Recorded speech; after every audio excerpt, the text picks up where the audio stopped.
welcome to a new edition of Radio Tipping Point. And today we plan to explore the realm of the 15-minute circular city, a narrative in 4 parts. And off to our first narrative. It's a couple years ago. Remember those days before we were sequestered into our Corona bunkers? Well, I took a trip to the south of France. And specifically, I went to Marseille, and now this was a destination that I had been looking to visit for a very, very long time. This had been about 20 years. I took a business trip and had to fly back to Vienna via Marseille, and the view from the airplane taking off, looking at Marseille from up above, looking down below, was so majestic that I felt that I needed to figure out some excuse to get back. It took me a number of years, but I made it happen. And so this must have been 2019, I believe.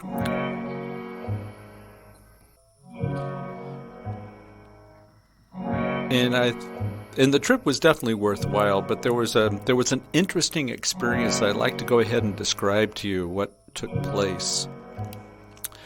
We were walking down one of the major boulevards, and you can tell by looking at the street that it was a very important boulevard.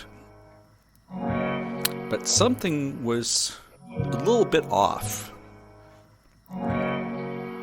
We continued to walk down the street, and then I started to notice that just about every second shop was empty. So you'd be walking down the street, and you would look, and you would say, well, there's nothing in there. And you continue a little bit farther, nothing in that one either. And you would go a number of blocks, and you will notice that I'm saying half of them. Maybe it was a little bit more, maybe a little bit less, but you get the idea. And you started to think that the street was dying. There was no reason for people really to go to the street. I was a tourist, so I didn't know any better. And then I started looking at the other people who were also to be found on that street at that time. And then you start thinking about why they are there. And very possibly they might be thinking the same of me, although I tend to think they'd be coming to the conclusion, well, we have another group of tourists who didn't know any better. Otherwise, they would have realized walking down this street is a complete waste of time. No, I don't need to tell you about the last 14 months. You know about them quite well. But that feeling that I had walking down the streets of Marseille, this particular street, and there were others, of course, but I'm thinking primarily about this one that was very majestic, very well kept. It's just that it died. And I've noticed over the last, I don't think it took long after the pandemic hit for me to start noticing this condition. Walking down various streets here. And I've had the same feeling as I had in that of what I just described to you on that trip to Marseille. except these streets aren't necessarily so majestic. So you walk down the street and you notice that maybe every third or perhaps every second shop is closed.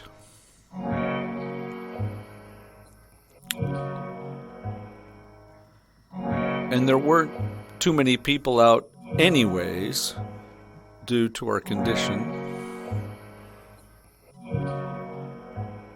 And you couldn't help but think, this street is dying. No, I'm not saying that Corona is to be blamed. Obviously, in the case of Marseille, that was way before Corona. And besides, this was a condition that I have noticed for a number of years. But Corona has put the situation into steroids. And I don't think that we are finished.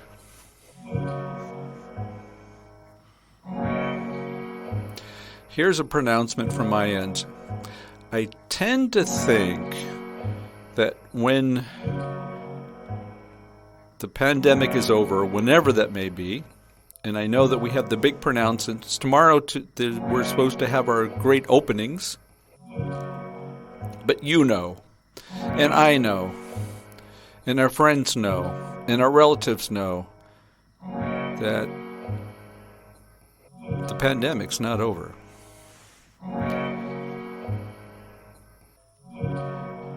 And very possibly, we might be continuing these types of conversations well into 2022. I hope not, but there's a clear possibility.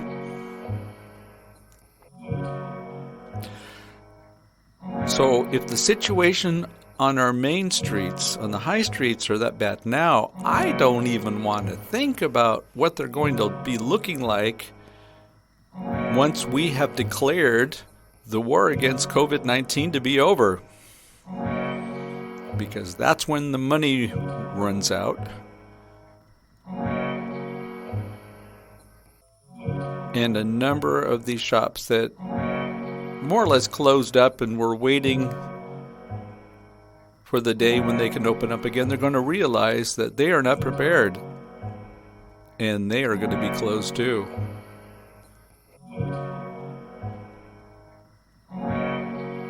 And this will be the condition that we will leave our beloved city in. But of course, we all know that this problem started much, much earlier. Let me go ahead and tell you my version of the story. I'm going to take a guess that this trend started about 40 years ago here. I know for 38 for sure. There was a time that we would go into town to take care of errands. And more likely than not, we would be taking some sort of public transport. And of course, in that public transport, we are going to be running across a number of people that do not belong to our clique, or our bubble, or whatever phrase we want to use to go ahead and describe that. And so that meant that we were compelled, we were forced to deal with people that we didn't know and we probably wouldn't associate with otherwise. And I know what you're thinking, that, well, thank goodness that was one of the saving graces, or some of you might think this, the saving grace of the pandemic is that we didn't have to deal with those people. But there's a serious problem when we do not deal with people that don't automatically end up in our clique. We don't know them at all. Not to say that we would know them otherwise, but we have no exposure whatsoever. Which means that it makes it very, very easy for us to create this picture of the enemy. So let's go back to that condition or the situation that I started to describe, let's say 40 years ago, and you would go into town, you would be confronted with people that you didn't know, and you took that to be and assumed, and it didn't really bother you, or for the most part it didn't bother you. And you would go into town, or perhaps even onto your high street, to take care of your tasks. And then the suburban mall was created.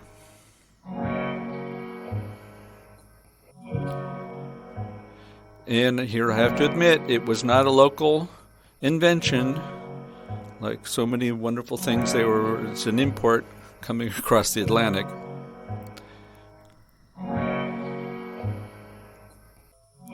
But we created these entertainment centers that were on the edge of town or right outside of town, let's say. And the only real way for you to visit these shopping temples was to take the car out. So you would actually have to go ahead and drive there. Okay, I bet you some of you are already thinking, yes, you could take public transportation, and you would be right. You could take public transportation. For any of you who took public and had a number of things to transport back, you realize that's not something that you do freely, and certainly not something that you do very often, because it is a royal pain getting all those things back from our shopping temples back to our home. So more likely than not, you are probably driving out there. You're driving out to the shopping temple. Now, this construction has a number of flaws. The first one, of course, is that it was made very easy for us if we had a car. And of course, that's assuming that we had a car. That was already our first limiter to actually go ahead and visit the shopping meccas. For the most part, you really needed a car. So that eliminated a number of individuals from the populace. And it was made very easy to use the car to go visit these temples. But this is really only the beginning. So I'm going to throw out a concept and hope it makes sense. And this goes back to something that is not directly related to the shopping temples. It's not related to the car, but it has everything to do with the concept. Now, I'd like to tell you a story about a theory that was put together during the first Industrial Revolution in the middle of the 19th century.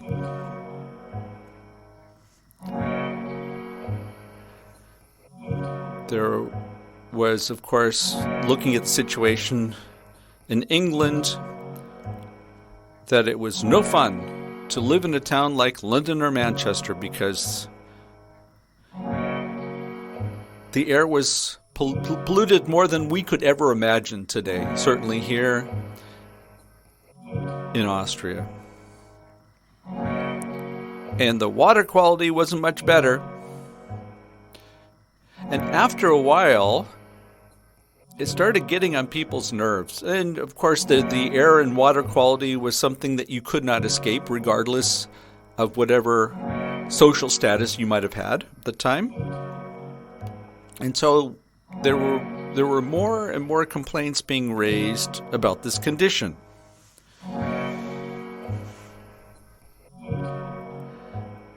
But then you had the brains of society that were hired to come up with a new spin and how we would develop a silver bullet to solve this problem, overnight. And I bet you this idea of the silver bullet is going to sound awfully familiar. Because it doesn't matter which day of the week, it seems to me that I keep running across some sort of article where we are expecting a silver bullet to solve our problem tied to global warming and climate change. So this silver bullet idea isn't a new one. So if anybody thinks that this is unique using technology to solve our human inadequacies, then afraid to burst that bubble. But in any case, let's go back to the story. These scientists were saying, well, but technology is moving at such a pace that we will need less and less coal. Coal was really the guilty culprit at that point in time. So some things don't change, do they?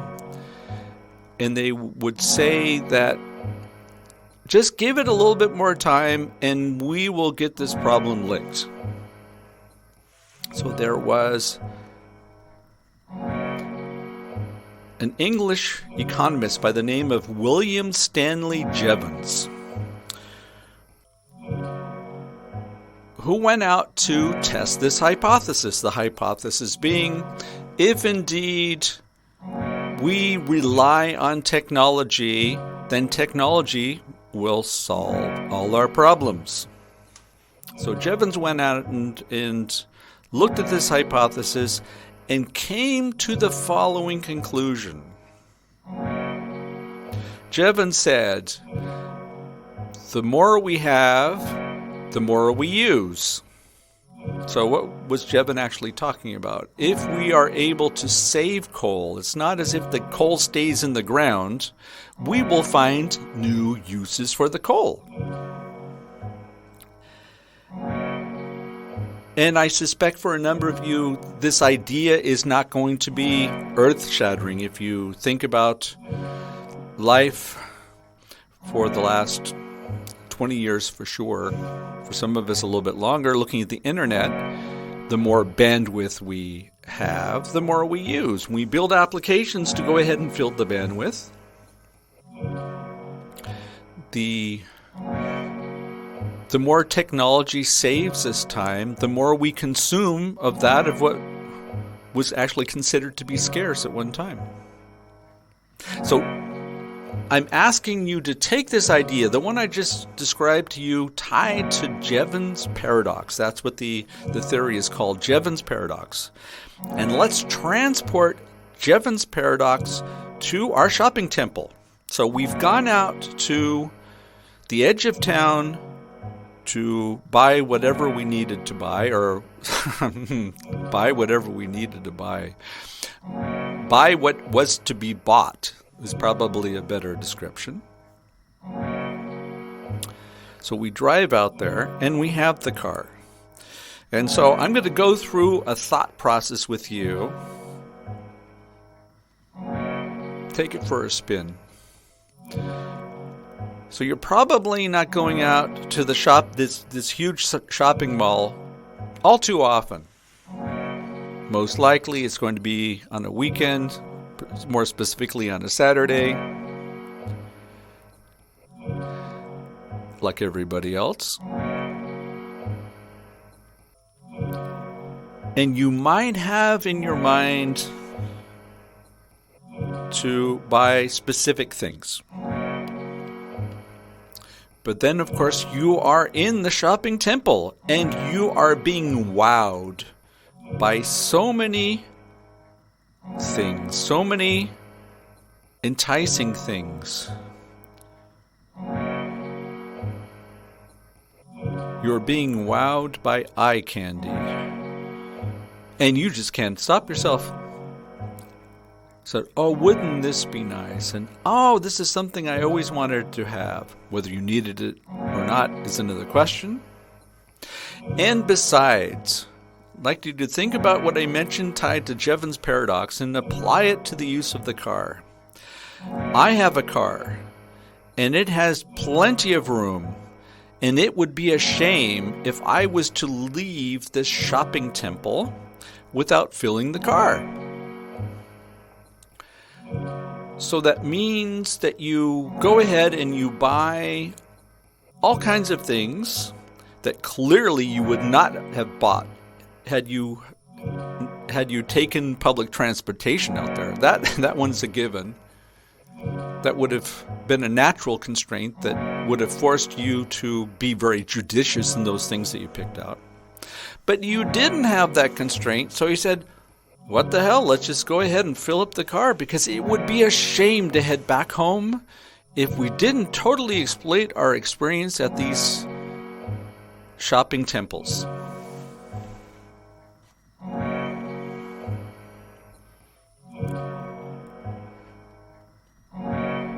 So we fill up the car,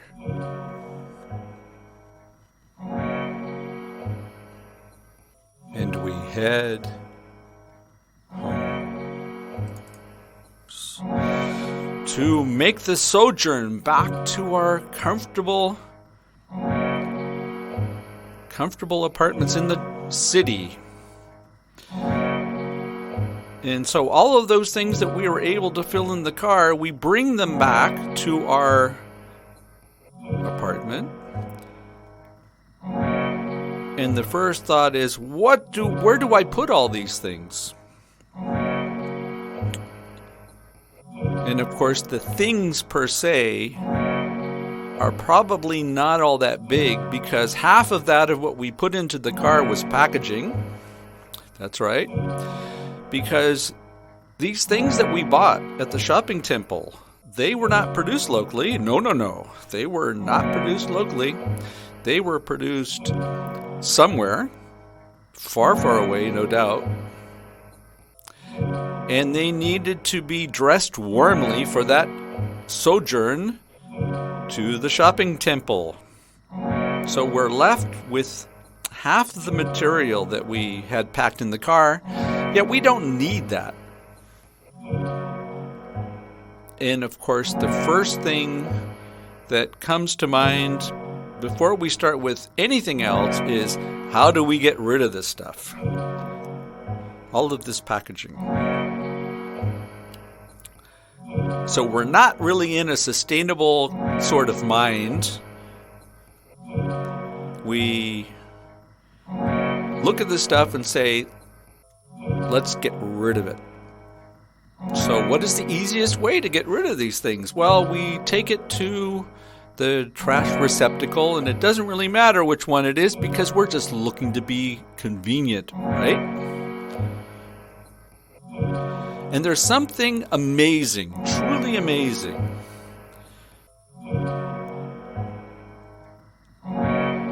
and I am as guilty as anybody else, that once we've gone ahead and taken these things out to be disposed, they've miraculously disappeared for us, because they're no longer our problem. And we don't really care what happens to it.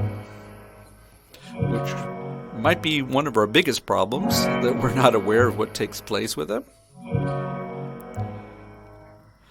But this problem continues, because we bought way too much, and we didn't really even have any room in our apartments for this stuff. So now we go ahead and start stuffing our apartments, looking for any place to put all of these valuable goods that we picked up from the shopping temple.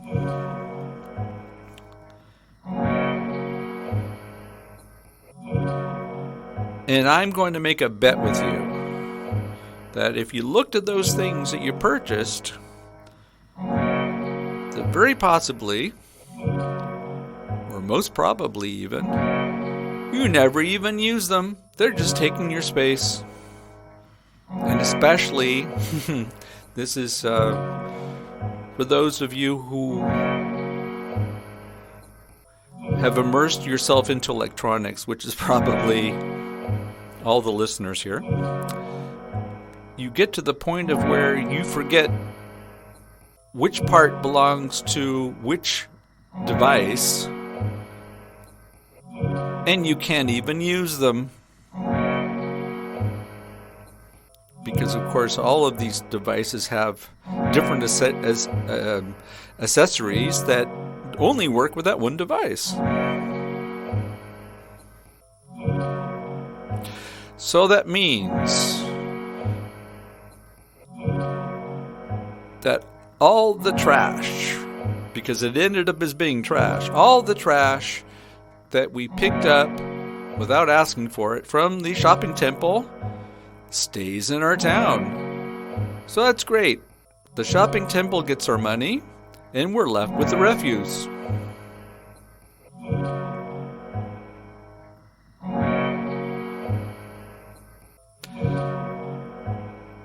And this goes on and on and on and on and on. Of course, when we think of this concept of the 15-minute city, and maybe to briefly describe what this concept is all about, the intention is that whatever you might need is considered essential, not necessarily all those things to be found within the shopping temple, no doubt.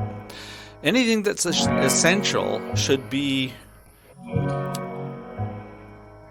purchased, or that doesn't even necessarily have to be a purchase, but it can be obtained. Obtained is the word I'm looking for, yes. Can be obtained within 15 minutes, either through public transportation, or by taking a bike, or even by foot. That's the idea. And there are a number of cities that have taken on this concept. Milan and Paris are two notable cities here in Europe. And I know that there are some others that are clearly looking at this concept, and even there are some cities in the United States that are seriously moving in this direction. And inevitably, when we talk about the 15-minute city, we're always talking about mobility. So getting cars off the road and the like, which is all good stuff.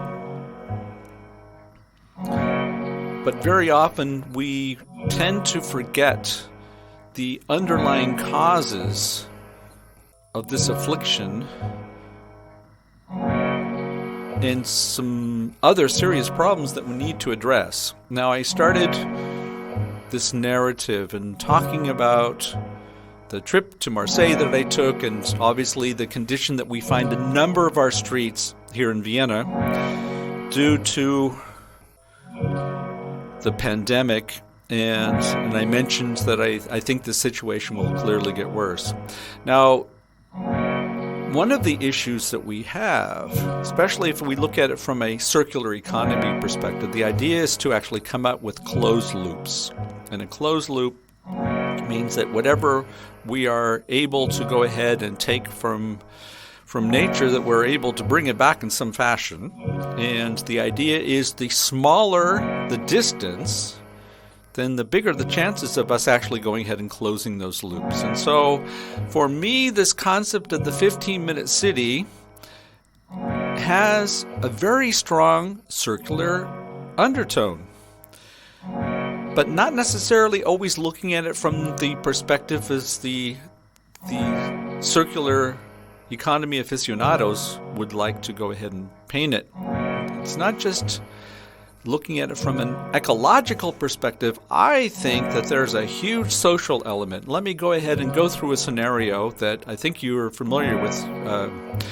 We keep thinking that our economy, the only way we can solve our affliction is to deploy what I'm going to call the silver bullet. Now, the silver bullet means that we have one big action that solves all our problems. And of course, we've noticed that in spite of all of our talk about the climate change, in spite of all of the problems that we know that are tied to this model, that we produce things that nobody needs, getting back to the shopping temple, we produce things that nobody really needs, and we call this progress. We build buildings that we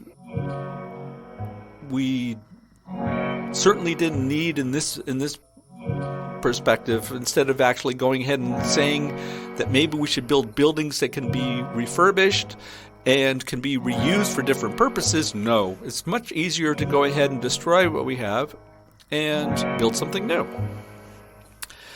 So let's continue with this idea of the silver bullet. So very often we think, well, it's those companies somewhere else that have all this money that if we were able to entice them to come to our town and set up shop, that they will solve all of our problems. The 500,000 unemployed, this driving of GDP,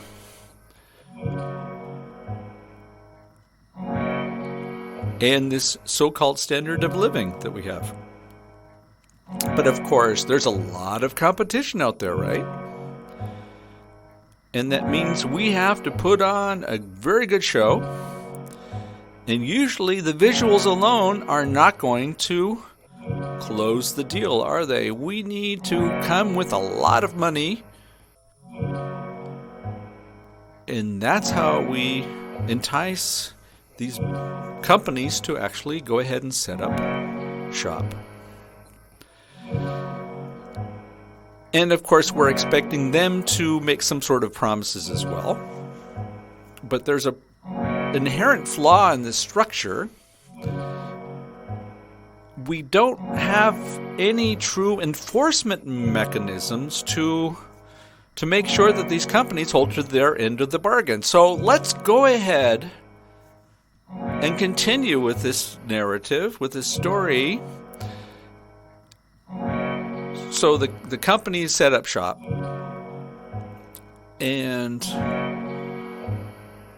for whatever reason, they said those conditions that we set up a couple years ago, they weren't really sufficient. And so, of course, we live in a dynamic environment, and there's always more competition that we need to deal with, and there are other areas of the world that actually are much more attractive than your piddly town here. So what do you say if you pony up some more cash? Otherwise, then we are not going to stick around. And of course, we all know that there is that type of narrative that's currently taking place in a town in Upper Austria called Steyr, and the company that we're referring to here is Mann. And I'm not blaming anybody, but basically we're watching this same scenario take place. And of course, we're dealing with the symptoms now where we missed our opportunity to deal with the cause. And what are the arguments that we're hearing about keeping the business in Steyr? That there's a knock-on effect, not just tied to the individuals that are actually working at the plant, but all of the other suppliers that are tied to supplying that facility. And of course the flow of cash that will be reduced. And you get the picture. So we've seen this movie I don't know how many times. But just once, can we go ahead and turn a negative into a positive? And here's my proposal. We know through this pandemic there are plenty of people that did not have money to, they had plenty of money. Let me go ahead and correct that. They had plenty of money, but they had nothing to spend it on. And so we expect that there's going to be a boom of people buying things, probably going to those shopping temples and buying things they don't need. And again, we're going to consider that to be progress. What if we were to get those individuals that have all that money that's burning their pockets? What if we can get people to actually go ahead and invest in their own community? And I, again, is as guilty as anybody else in making investments where, in retrospect, if I had a way of investing locally, and of course I expect some sort of return because this is something I plan to live on later on. If I had the ability to go ahead and invest locally, then that has a huge knock-on effect. So I'd like you to go ahead and continue with me on this story. Let's assume that we're able to go ahead and take our money and invest it locally. What does that actually mean? That means that those powers to be within our communities will not have to bribe us because we're already here. They won't have to worry about us going ahead and packing up our bags and taking our money somewhere else because we made a very conscious decision to invest in our own community.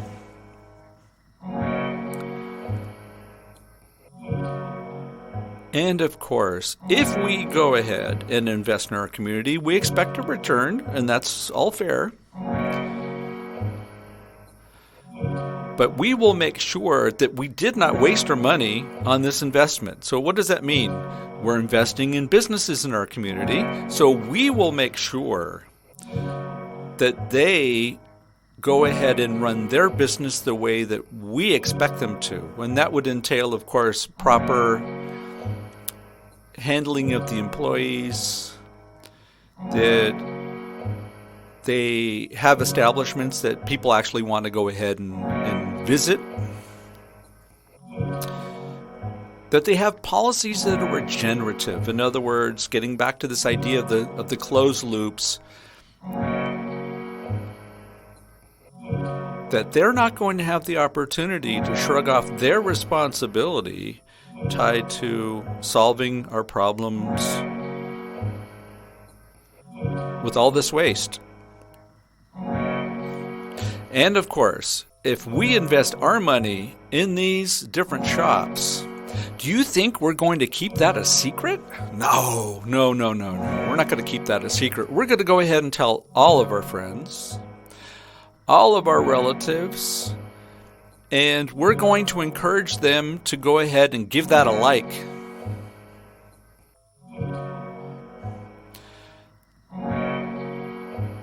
Now let's continue with the knock-on effect that's going to take place.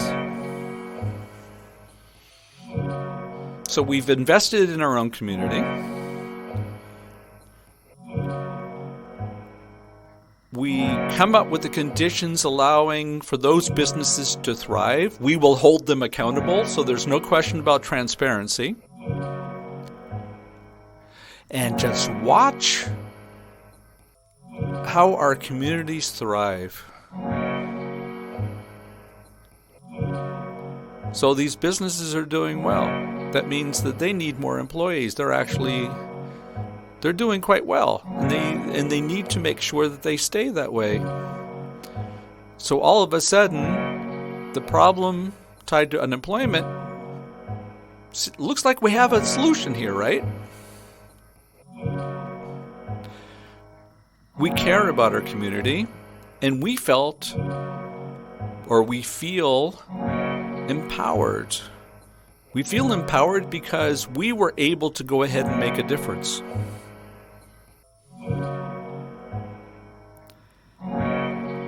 And of course, when creating a situation like that, we're able to go ahead and solve a lot of the underlying problems that we have that perhaps might not necessarily always be associated with some of these topics, like inequality,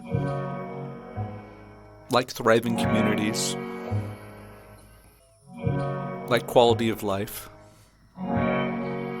in a place that belongs to us and that we're proud of.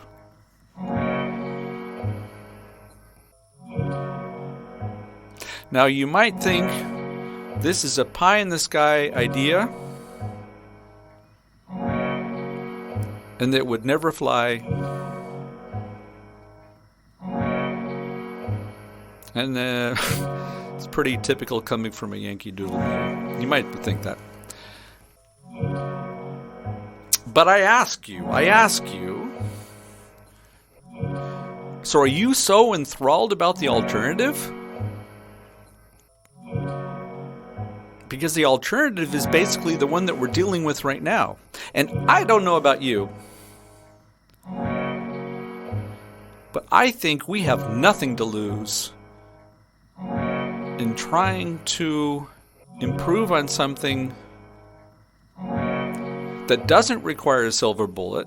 It clearly doesn't require anyone to be bribed to quote-unquote solve our problems. And it's something that, in my mind, allows us to keep control in a very positive way. And to make sure that we create communities that are built in our image.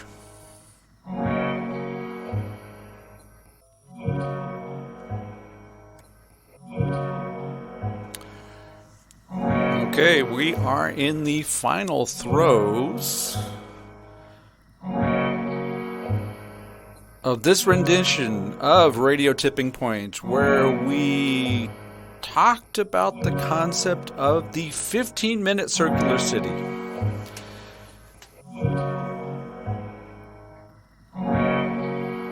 And maybe just to kind of recap some of the things that I talked about, we talked about making the sojourn to the shopping temples and buying things that we don't need. And of course, this is all tied to this model that we keep talking about every day, and maybe even more than every day, about building up the GDP, which of course is the part of the problem. And of course, who has time for climate change, right? And who has time for a community, right? And who has time, right? I think we all have a choice. And I appeal to all of you to think about maybe some of the things that I talked about. Understanding individually and collectively that we have a lot more power than we give ourselves credit for. And if we can come up with a model that allows us to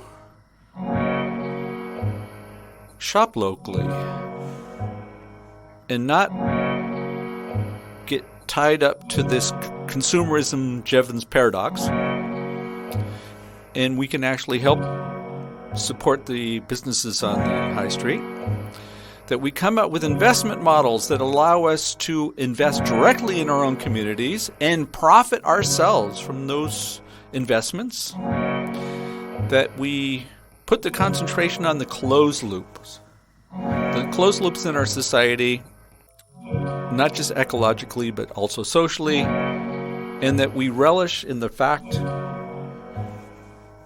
that we were able to do it ourselves. I think that is a great message for the day prior to our great opening that will take place tomorrow. So again, thank you very much for listening. I hope you were able to get some added value out of it. And I will be back